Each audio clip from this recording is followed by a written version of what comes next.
পাঁচ দেশের বিশেষ চাহিদা সম্পন্নদের নিয়ে আয়োজিত ফুটবল টুর্নামেন্টে চ্যাম্পিয়ন হয়েছে উজবেকিস্তান।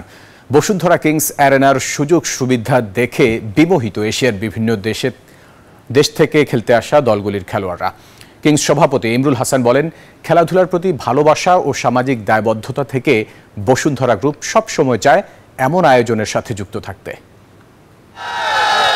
কিংস অ্যারেনায় যেমন আন্তর্জাতিক ফুটবল ম্যাচও আয়োজন করা হয়, ঠিক তেমনি বিশেষ চাহিদা সম্পন্ন ফুটবলারদের নিয়েও আন্তর্জাতিক ফুটবল ম্যাচ আয়োজনে পিছপা হয় না বসুন্ধরা কিংস। তার জলজ্যান্ত প্রমাণ এশিয়ান এমপিওটি ফুটবল টুর্নামেন্ট।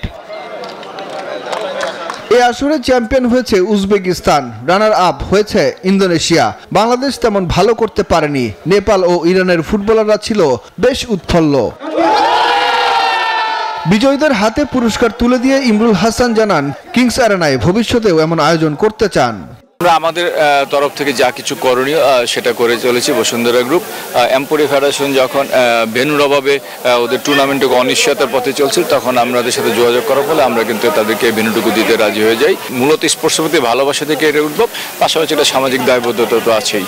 এই আসরে অংশ নেওয়া বিশেষ চাহিদা সম্পন্ন ফুটবলাররা কিংস অ্যারেনার সুযোগ সুবিধা দেখে অভিভূত। বাংলাদেশে এসে নিজেকে ভাগ্যবান মনে হচ্ছে। এদেশের মানুষ দারুণ, বিশেষ করে কিংস অ্যারেনায় সুযোগ সুবিধা দেখে অভিভূত আমি। নিজেকে ভাগ্যবান মনে করছি। কিংস অ্যারেনার মতন আন্তর্জাতিক ফুটবল গ্রাউন্ডে খেলতে পেরে দারুণ খুশি লাগছে। আমরা এই আসরে চ্যাম্পিয়ন হয়েছি, আশা করি আবারও এমন আয়োজন করবে আয়োজকরা।